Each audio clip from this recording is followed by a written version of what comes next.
she is. She anchors the 5, 6, and 10 o'clock news each night with Craig Day. I was actually very surprised when I emailed her and she responded that she was willing to come today, so I've been just anxiously waiting for this day.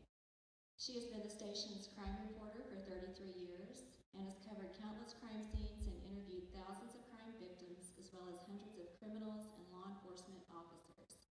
She speaks to groups all over the state about crime safety and how to avoid the current cons, frauds, and scams. She was inducted into the Oklahoma Journalism Hall of Fame in 2020. She is a 5-time Emmy Award winner. That's so impressive. Congratulations. She's traveled to 7 countries, including 2 war zones, covering stories about Oklahomans. She was sent to Denver for nearly a year to cover the OKC bombing trials of Timothy McVeigh and Terry Nichols. She later covered McVeigh's execution. Lori went to St. Lucia to cover officers hunting for marijuana in the mountains. She also went to Atlanta to cover the bombing of the Summer Olympics. She is a graduate of the University of Missouri at Columbia School of Broadcast Journalism.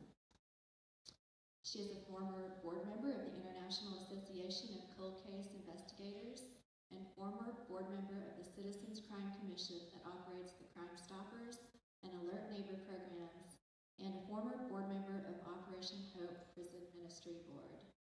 We're thrilled to welcome her here today.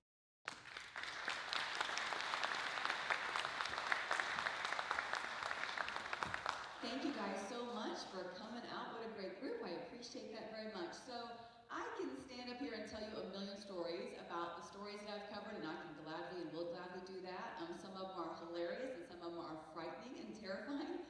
But I also just want to know whatever it is that you have on your minds, I will answer any question. Ooh, that's serious. Any question, nothing is off the table. But if you guys have seen my career at all, you know I have been nothing but the crime reporter my entire time at News on 6. So I don't cover happy stories, silly stories, funny stories. We have people who do that.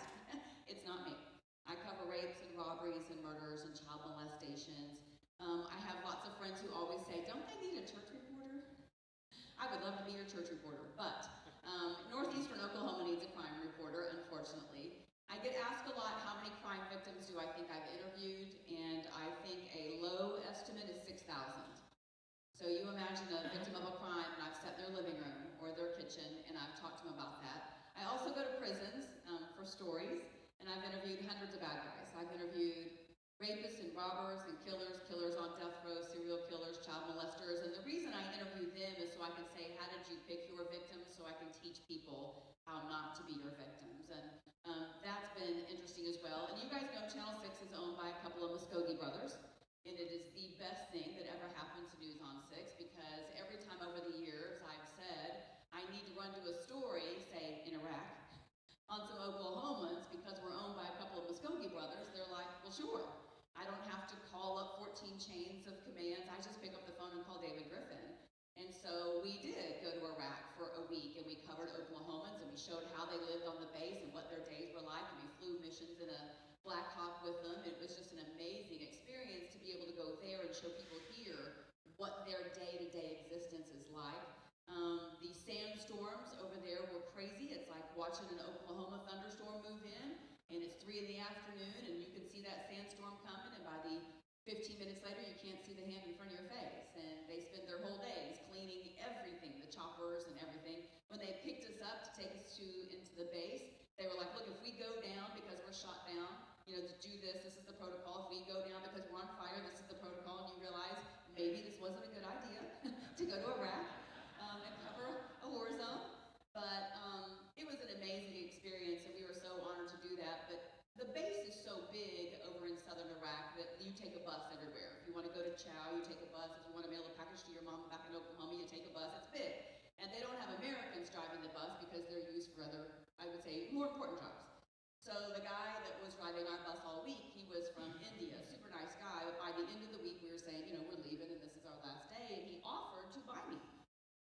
And I thought for sure my pilot and my photographer would jump in and say, oh no, she's not for sale. But they said, oh really, how much?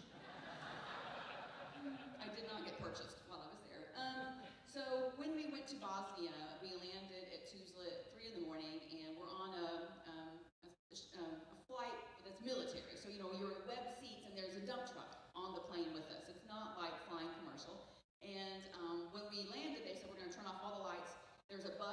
bus on the tarmac, and you got to get to that school bus, but there's going to be gunfire. And, I'm wearing a big bulletproof vest and a big old helmet that doesn't fit. And so they turn off all the lights, they're backing that dump truck off, and we're running off the plane to a school bus, and you can hear gunfire, all through the woods. And that's how we landed in Tuzla. And again, I thought this might not be a good idea to be in Bosnia during a war zone. We get to the base, and they told us, the Oklahomans were like, look, there are landmines buried everywhere in this country, and we haven't had time to clean them all. So you need to walk in each other's footsteps everywhere you go. And, the snow was knee-deep as well when we were in Bosnia. And so my photographer, who I've worked with for 33 years, goes, oh, well, in that case, ladies first. Thank you so much.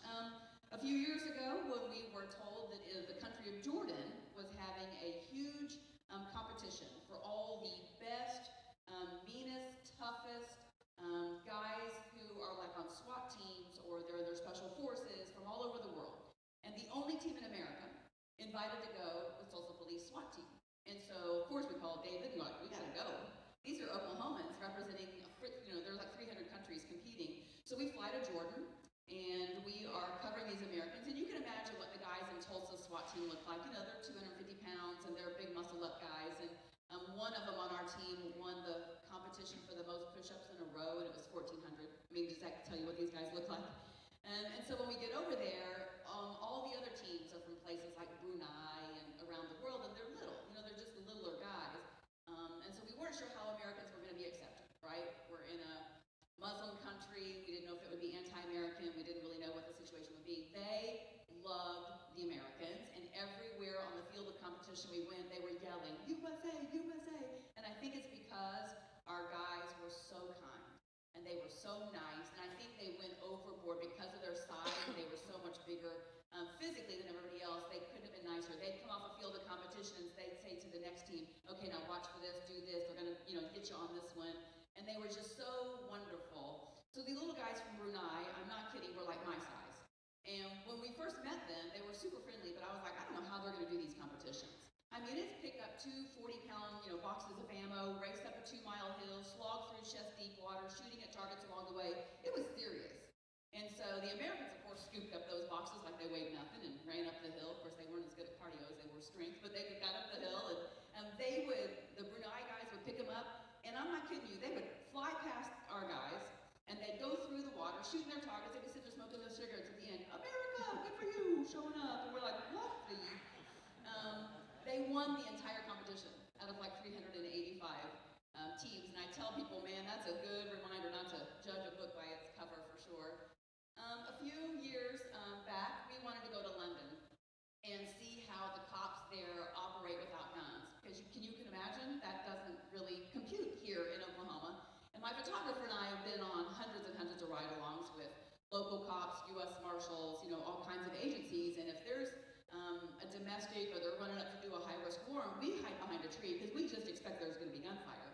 So we want to go to London and ride around with the cops for a week and see what they do without guns. And they would run into a domestic, like at a house, just run in, and we would be looking for a tree to hide behind. And they would just go in and tell the couple, stop that, you're going to jail. And they're like, okay. We're like, oh, see. In America, that is not our experience. And so they all wore bulletproof vests, and we asked them about that, but they were worried about stab wounds, not bullet wounds, but they wore them because they were worried about getting stabbed with a knife. But there was one officer who had a locked safe in his squad car, and if he really needed to, it had a gun in it, he could call a supervisor to unlock the safe, and then a second supervisor to pull out the gun, and a third supervisor to load it. I don't know what it would take to shoot somebody, right, over there at that time. Obviously, 9/11's changed a lot of things in a lot of places in the world, but that was a fascinating story to go cover as well. And then you guys remember when Captain Scott O'Grady was shot down over Bosnia, and he lived behind enemy lines for like 3 days, living off of bugs and twigs. And so they sent some Oklahoma boys in there to rescue him, and they swoop in behind the enemy lines, they scoop him up, and they're getting all kinds of gunfire as they fly out. So we heard that they were stationed at the Adriatic Sea in Spain and Italy. So of course we said to David Griffin, we got to go interview these Oklahoma boys. And he said, sure. So we flew over there, and these young Oklahomans were they're like 22 years old. And we stood next to their chopper that was full of bullet holes, right, when they had gone in and rescued Captain Scott O'Grady. And what an amazing rescue that was that really didn't get that much publicity. So it was to be a local station going to cover local men and women doing great things, because otherwise you might not know that that story even existed. But we were on a ship with 5,000 men and me, and I was single at the time, just saying. But it was the most interesting experience. They have a mall, they have a church, they have a TV station, and I got to do their local news on the ship while I was there, which was so cool. And of course, there was not a place for a girl to sleep, so I slept in the hospital on the ship. And the bed that I was in, Captain Scott O'Grady had scratched on the wall, Captain Scott O'Grady slept here after his rescue. So Channel 6 has afforded us many amazing opportunities to go cover Oklahomans that maybe you wouldn't otherwise get to see. But of course, the bulk of my day is spent here locally covering crimes. And that's what I'm known for, and that's what I do. And I'll be glad to answer any questions you have about the crimes I've covered, the weirdest stories, the worst stories. I'll be glad to answer questions about the scams that I'm seeing right now, because that's a huge deal. I was just saying at my table, the number one group being scammed in America right now is not senior citizens. So the number one group being scammed in America right now is millennials. So that's people in their late 20s and their 30s. And the problem that I'm seeing is they don't have the money to pay for the scam, the $4 grand, the 10 grand, and so they borrow it from their mama and daddy and their grandma and grandpa. So what I tell people is we all need to know about these scams and not just share them with older citizens in our lives, but the kids in our lives. Because every week I'm covering a 20-year-old, a 30-year-old who's falling for a scam, but I'm also covering that they borrowed the money from grandma and grandpa. So that's definitely a trend that I'm seeing as well. All right, you guys have any questions for me? Things you worry about seeing on the news? Nobody has a question about the media. Isn't that something? I have a question. Yes. Which of the, so obviously, unfortunately, not all crimes get solved. Which one would you consider of all the crimes that you dealt with that you would be saying, I'm most frustrated that this one has never been? Her name is Brittany, and she was a 19-year-old college student, and we're coming up on the 20th anniversary of her murder. She graduated high school early. She went to college at TCC. She had a little apartment at 61st and Mingo, and she was raped and strangled. And her mama, Maggie Zeman, has spent the last 20 years, she has her car wrapped in Brittany's face, and she's driven 300,000 miles across this country with her daughter's face, trying to stop in every market she can to get a TV station come out and do an interview with her, because it's most likely they've tested DNA of 1,500 people. So it's most likely someone who is traveling through. And she does nothing in her life but try to get her daughter's murder solved. And I would say that's a really hard one, because for years we were told we had DNA. And that's when they tested 1,500 men against that DNA. And then just a few years ago, probably the most devastating aspect to Maggie for her daughter's case is the fact that they told us that they discovered that DNA was not the bad guy. But they found out that Brittany's roommate had had a boy over a couple of nights earlier, and they had sex in the bed. So all these years, the semen we thought was the bad guys, was not.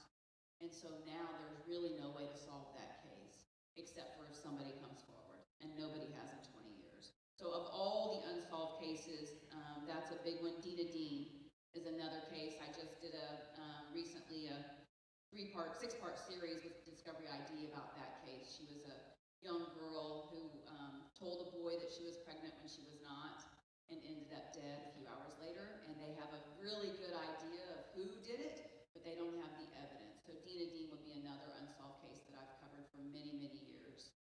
That's frustrating for sure. So first off, thanks for sharing your valuable time with this group. Kind of you.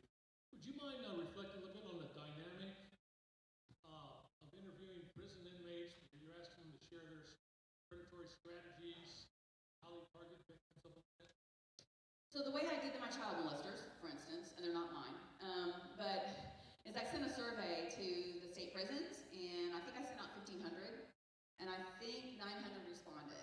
And of those 900, and I asked them questions about, was it someone you knew, was it, how did you meet your victim, and blah, blah, blah. It's always somebody you know, right? We stop teaching stranger danger, you guys, it's the worst thing ever invented.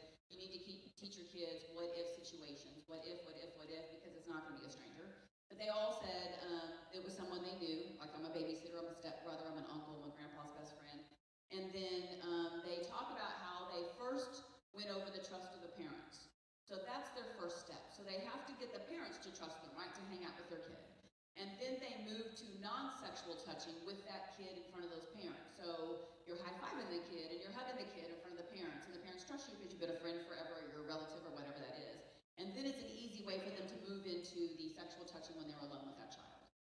So there's a lot of conversations that need to be had with kids, not about strangers, but about what would you do if someone you know or don't know touches you where your swimsuit covers, and what would you do if someone says they want you to kiss their boo-boo and it's right here, which I've seen a lot. What would you do if you're under a blanket watching a movie and that person starts touching you, even though other people in the room are, watching the movie? What would you do if? So there's a lot of those. So that's how I approach. So of the 900 who responded, we tallied up their responses, and then I interviewed 3 of them. I chose 3 to go interview.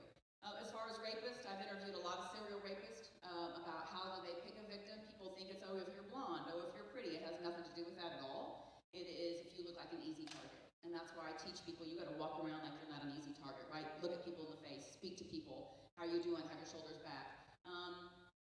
Like the killers that I've mostly interviewed, almost all of them are not random killers. They knew their victim or had an issue with the drug relationship or domestic. But the worst serial killer I've ever interviewed, he did pick his victims, I would say at random. He was 72 years old, and he was a Tulsa World newspaper delivery man, and he would not deliver their paper that day. And so they would call and go, Paul, you forgot my paper. Oh, I'm so sorry, I'll be right by.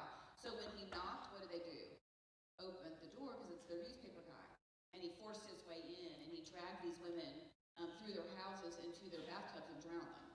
And he had already killed 2 women in Tulsa, and nobody had a clue who he was until he's killing the 3rd one, and her granddaughter happened to stop by that day and check on her, thank the Lord. But when they brought him down the hall at the jail to interview me, he had a cane. He had gray hair in his beard, and I was like, oh Lord, they got the wrong guy. Until I was sitting there. And sometimes when I interview suspects, they're handcuffed, and sometimes they are not, and I was very, very glad he was, because the minute he started talking about those murders, he got so red and excited and sweaty and flushed, and he told me that this all, since he was 16 years old and saw a movie where a guy drowned a woman. And since that moment, that's all he dreams about, thinks about, that's all he wants to do, has done. And I don't know how many women he probably killed in the U.S. before he got caught in Tulsa, Oklahoma. But those victims were random. Most of the murders that I covered, they know the person, right? There's some kind of a relationship that starts. That was joyful. What else? Yes. Laurie, I'm curious, this is a little boring by comparison to what you just told us about, but I'm wondering about crime rates in Oklahoma. Are they stagnant? Are they going up? And if they are going up, in what areas are they going up most? And which area of Oklahoma has the highest crime rate? Well, of course, the cities where the most populated areas are going to have your highest crime rate. People ask me all the time, am I covering way worse crimes now? Because it seems like it on the news. And I'm not. I'm covering the same crimes I've covered for 3 decades. The difference is, 3 decades ago, if you missed the 6 o'clock news or the 10 o'clock news, you didn't know about it. But now, you can't get away from it. It's in your phone, it's on your app, it's all in your face all day long. And so it seems like they're worse even when they're not. Except, by far, a crime that is much worse are sexual predators. It's not just that you're hearing about them more. There are more of them, and it's because of the access that they have. So they're not trolling the Walmart parking lot, and they're not trolling the parks and the malls. They are talking to your kids on social media while they're sitting in your living room. So you think your kid is right there in your living room and they're safe, or right there in their bedroom, and they're not, because they're on Snapchat and they're on Kik, which should both be removed from every teenager's phone, and they are talking to a predator. So I do see that more. Now, as far as crime rates, I would say, like for Tulsa, I don't know about the whole state, but Tulsa, we're pretty much comparable to Wichita, we're pretty much comparable to Little Rock. So I would say that we're about where the others are. I don't see a big, huge trend of it going up necessarily. There are a lot of crimes that are going down. Property crimes are not going down. That I would for sure say that. We've passed some laws that make property crimes a lot easier and higher. But I would say we're comparable with other areas around us, for sure. And I'm covering the same things I've been covering for 30 years, except sexual predators way more. Yes? Yes. So obviously you teach self-defense classes. Are you still teaching those? Where did you learn your skills? So to be clear, I teach personal safety classes. So I don't teach or show any self-defense moves like, I don't do that. All my classes involve prevention, how not to have your purse snatched, what to do if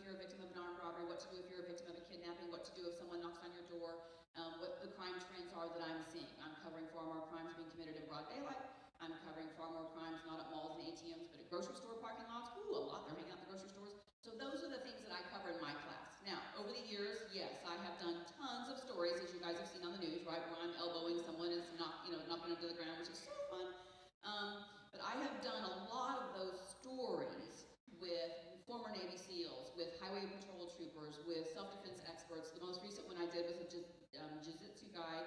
So over the years, I've done lots of self-defense stories where I show people 3 basic moves every woman should know, or 3 basic moves every college girl should know, or 3 basic moves. So, but I don't teach that. I love people and can recommend people for that. But my class is more prevention and awareness. It's like step 1, and then self-defense would be step 2. But yes, I've gotten a lot of great lessons over the years from people that I've interviewed for stories, for sure. Yes? 2 quick questions about advertising. I know your station advertises that you're the only locally owned newscast local. Does that change the editorial decision making compared to the other not locally owned stations? And then I have a second question. Yes, go ahead. Okay, let me do that one first. Okay, so I would say here's how it changes it. In my 33 years of News on 6, no one has ever told me what I can or cannot say, ever, in a story. As long as it is ethical, honest, objective, as long as it's not going to get us sued, no one has ever said to me, you've got to say this or you've got to say that. And I have colleagues at other stations who they've literally been given a script by corporate that they have to read. I can't even imagine that. And if I'm even doing a story about someone who advertises with News on 6, like say a car dealership who's done something wrong, and it would be easy for them to say, well, you can't do that story, it's going to make them look bad, they may pull their ads. I've never been told that.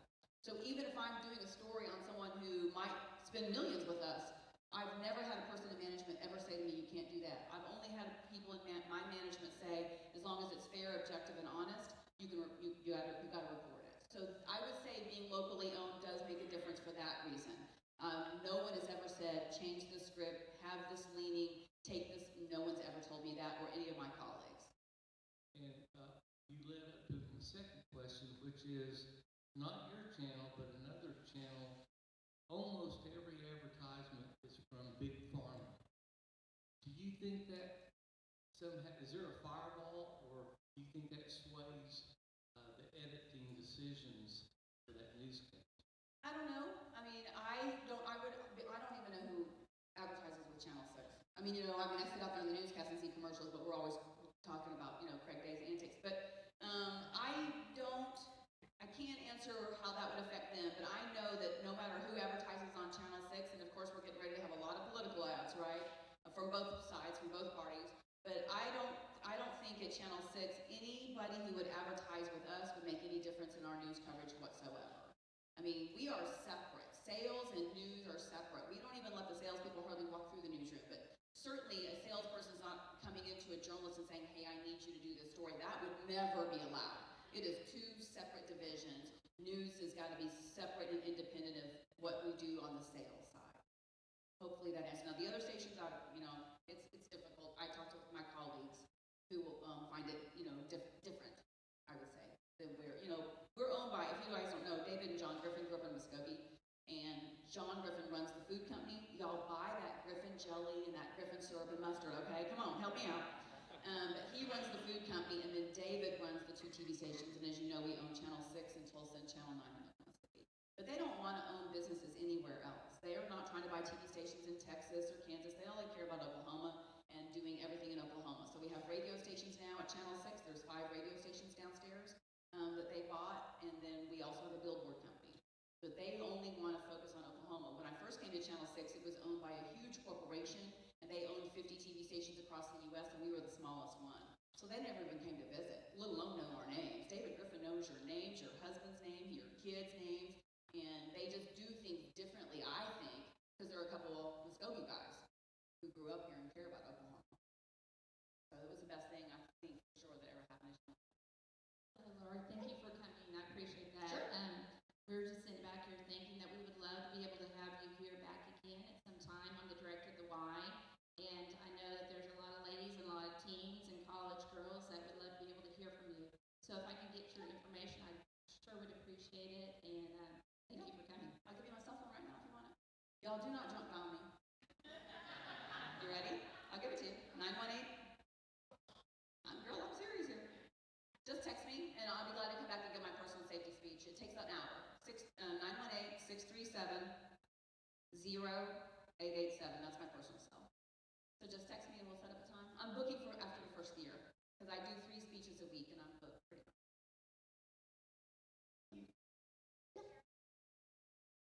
Some of the scams I'm seeing. So I was just telling my group at my table, up until recently, you guys, my biggest scam victim in Oklahoma was $1 million. But I just had a couple hit for $4 million. It's their entire retirement account and all three of their bank accounts. It's just, oh. But every day, I have stories. Every day, you guys, people are losing their homes, they're declaring bankruptcy, they're losing their life savings. But what hit my $4 million couple was this. Is he got a screen that popped up on his computer, and it said, this is norovirus, or one of those, supposedly legit computer places. Your computer's been hacked, you have a virus, call this number. Y'all don't ever call a number that comes up on your TV screen, your phone screen, or your computer screen for sure. He calls the number thinking it's taking him to norovirus, or whoever these people are. And of course it's not, it's a scammer, and they say, oh my gosh, you've been hacked, it's terrible, you gotta have this, you gotta have that, and we can fix it all for you. And they'll tell you you've got child porn on there, and they're gonna call the cops, and you've been hacked, and they're gonna get all your accounts, and they're gonna take everything off your computer. They terrify you. And so they were like, we could fix it for $5,000. And so my guy, sure, $5,000, no problem, and gave him his bank account. So the scammer says to him, oh crap, I just put $21,000 in your account by mistake. Oh, I'm gonna get fired. Oh. And the guy goes, oh no, my victim, I don't want you to get fired, what can I do? So the scammer says, go to the bank and take the $16,000 overage and put it on a FedEx truck and send it to me. And he does. And then he's like, okay, that's all settled, now I can fix your problem. And he was on his computer for 4 hours. Never, ever give someone access to your computer, no matter what they tell you. Go to a local geek shop, go to a Best Buy, don't ever let someone have access to your computer, remote access. So anyway, then they're on there, and they're like, oh, this is a problem, they just keep finding more and more. And he's like, I need your master password to everything. And he gave it to him. And they cleaned out all 3 of his bank accounts, but the worst part is they hit the retirement. And they don't care. You guys, I call them scammers, but I tell people they're not scammers. They are organized, professional criminals. They are thieves. They are the mafia of the scam world. So just like the mafia would go and kill you and not think twice about it, they will go and kill your finances, and they will not think twice about it.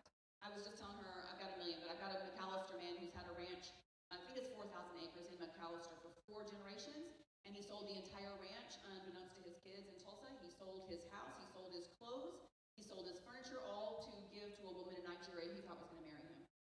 And I've got a woman in Grand Lake, and she's got $125,000 for a guy that she thought she was going to marry. And it goes on and on and on. But the biggest one I'm seeing right now is all these text messages. Just this week, I put a safety video on TikTok every day. I don't know how you guys feel about TikTok, but every day I put a safety video on there. I put this one on Facebook too. But one of our anchors, her 20-year-old stepson, got a text message this week that says, I'm an assassin, I'm going to kill you and your whole family, even the cops won't be able to save you. And he's like, oh my gosh, what do I do? Well, what do? Delete it, right? That is not an assassin. It is all these text messages are getting all scams.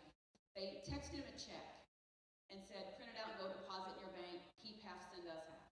Well, initially the bank does take it because that's what we see all the time, but a week later, of course, it's going to bounce sky high, and guess who has to pay that whole amount? That 20-year-old, which will be his parent. And so you never deposit a check that someone sends you. These text messages you're getting, they are not, your bank account has not been hacked. Amazon is not, somebody hasn't spent $20,000 on your account. It's not your credit card company. It is not Netflix giving away 2 years free. It is not Postal Service, USPS, or FedEx who've lost your package. All those scams, all those texts you're getting, they are all scams. I have a man in Sapulpa the other day, and they called and said your bank account's been hacked. And so they sent him the addresses of $10 Generals in the Sapulpa area, and they told him to get a $1,000 gift card at every one. The minute they say a gift card is a scam, it is a scam, it is a scam, don't matter what they say. He does that, calls them back, so that's $10,000, right? Got $10,000. He spends all day doing it, and then they're like, oh, your account's still been hacked, you need to move your money to this bank account in California. He started the day with $87,000 and ended the day with 17. But I mean, I could go on and on about these scams, you guys, it is horrible. And that's one of my most requested speeches now, and that also takes an hour, and I would be glad to come back and give that sometime for sure, yes. Well, you know about all these scams.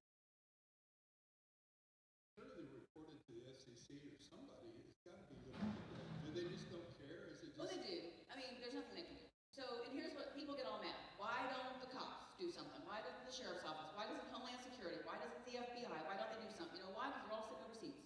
And our guys can't go over there and scoop them up and bring them over here and put them on trial. I wish we could. But that's the problem is they're all overseas no matter what they say. And even though they're texting you from a 918 number or calling you from a 918 number or a 405 number, it is not. They can fake your caller ID. Don't listen to your caller ID. Don't believe your caller ID. So the reason that we can't stop them is because they're overseas. Now, you should report them every time you fall for one or know about one to ftc.gov. That's the Federal Trade Commission. And the reason you should report it to the Federal Trade Commission is basically they keep track of it.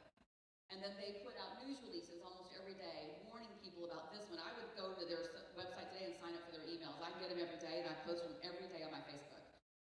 Warning about these scams, but at least they keep track of it, they keep track of how much people lose, and they try to warn people.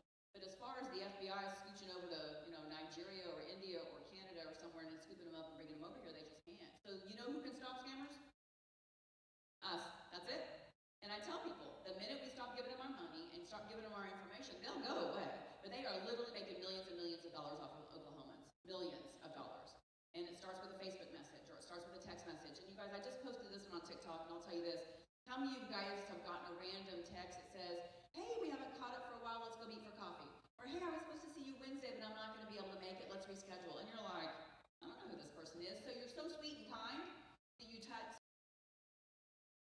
or who is this? Don't do that. Because now you are confirming for them that's a legitimate phone number and you will get hit over and over and over. So then I was like, oh, I thought you were Bobby. Well, hey, my name is Susie. Let's be friends. I'm going to tell you how to invest in cryptocurrency and make millions. I'm going to fall in love with you or whatever else the scam is. So if you get these random texts, they are just trying to confirm you have a real phone number and not a computer. Don't even respond to those text messages, for sure. My husband gets him, like, hey, I'd love to see you. And he's like, yeah, I don't know who this is, which I told him to stop. And then she's like, oh, my name's Tammy. Oh, no, we're definitely not responding to that. Yes. Yeah, Lori, we're just hoping that you might come back, you and your husband, to the Glock races here on Grand Lake. We got all that worked out this year. I heard that, and we were so excited to hear that, because, when we did come and compete in the Glock, I was the cheerleader, he won his class both times, but here's the sad news. Double Trouble has been sold, and Double Trouble now lives in California. So we just sold our boat recently, which you know what's going to mean. He's going to have to get a bigger, faster one if we're going to have to come back to Glock. Okay, and something else you mentioned earlier about ride-alongs. The chief approves it. I hope you could come and ride in our VIPS patrol cars. We'd love to show you what we have to work with. Well, I think very, very highly of your chief. We've known each other for a very long time, so maybe I could convince him to let me do that for sure. I was at a ride-along once with U.S. Marshals, you guys, and we were arresting some of the worst sex offenders in, all of northeastern Oklahoma. And you've arrived when they're bringing the guy out in handcuffs, and, we're standing there with the camera and getting him. And he's like, oh, Lori Fullbright's at my arrest. I'm like, you are still going to prison, knucklehead. You arrive when the prisoners are excited. And we have recently, I had 2 cops call me, and they were arresting someone, and all they said to the cop was, I can't show up on Lori Fullbright's Facebook page. I just can't. Yes, you will. Yes. I must not be the only one that, but in the last month, I've been getting these phone calls. They come in from a city, Jinx, Oklahoma, Guthrie, Oklahoma. I've been very curious about them. I have not answered them. Do you know what those is? I just know it's a scam. I promise you, because they can put any number they want in your caller ID, and so it could say Grove Police in your caller ID in a name. It can say anything they want. I did a story on it a few years ago. So it's a calling card that you buy online. It cost me $10, and when the scammers mailed me the calling card, on the front it explained to me how to put somebody else's number, in your caller ID, and on the back you flip it over and it tells you how to change your voice. So a woman sounds like a man or a man sounds like a woman. These cards should be illegal, but so I tried it on several people, and I called a friend of mine, and I put FBI, Federal Bureau of Investigation, in her caller ID, and I told her she had a warrant out for arrest. I sounded like a man, and I said, I'm Agent Smith with the FBI. It says FBI in her caller ID, and she was like, I can't have a ticket. A warrant. I can't have a warrant. I'm like, well, you have a warrant. I don't know what to tell you. You're going to prison. And she's like, well, what do I do? And I'm like, give me your social security number, and I'll get rid of it. What do you think she because she saw it on her caller ID, and then I said it, and she believed it. I tried. Y'all remember Glenda Sylvie? Glenda Sylvie was one of the smartest women I ever worked with. She worked for News on 6 for 20 years. I crawled under my desk. I called Glenda's desk, and I put Bank of Oklahoma in her caller ID, and I sounded like a man. And I didn't even know she had an account there. She did. And I was like, Miss Sylvie, your account is $27,000 overdrawn. And she was like, what? And I was like, it's probably a mistake. Give me your bank account number, and I'll fix it. One of the smartest women I've ever met gave me her bank account number. You know why? She saw it in her caller ID, and I said it. You cannot believe your caller ID. So I promise you they weren't coming from Jinx or Guthrie or any place else. Yes. I want to thank you. You helped our city and our department all time on case. We're always available. But those robo phones, like for and I've had multiple calls back for me where they find me and they get called off and they don't get When did you come from India? with the camera behind me. We see it all the time. They'll use the sheriff's name, and they're smart enough to Google, y'all. These scammers will Google who works in the Grove Police Department, who works in the Tulsa County Sheriff's Office, and they'll use a real name. But they're not going to call you until you have a warrant. They're going to sneak up on your door and knock. Right? I'm going to tell you, they're not going to call you until you have a warrant, and you never pay a fine, you never pay a bill, you never pay anything over the phone with a gift card, with gold, with a Bitcoin, by wiring the money through MoneyGram or Western Union, and or by a Cash App. That's how these scammers want you to pay. All right, you guys, thank you so much. I wish we could talk forever and ever. I appreciate your questions. Thank you, Laura. We all feel like you're part of our family. And I think it's amazing, the difference between me and that SWAT team is he can do 1,400 push-ups and I'm only 1,399 away. We're that close. We're that close. What a special day it's been, so thank you again for that. And if you can hang around for a few minutes afterwards, I'm sure there'll be some other folks who'd like to talk to you, have some questions. We have for my Rotary Foundation Board, there is a Foundation Board meeting immediately following. If you're on the Foundation Board, we're in the parlor. You can meet there for a short meeting. We appreciate that. Is there any other thing that we need to bring before the club today? Well, if you would stand and join me in the four-way test. Are we going to pick up everything, all the tables? I'm sorry, I forgot the tables, didn't I? I'm fired. We're picking up all the chairs and the tables, stacking them 8 high. All right. And all the things we think Sarah do. Is it the truth? Is it fair to all concerned? Will it butter friendship? And is it beneficial to all concerned? Have a great rest of your week.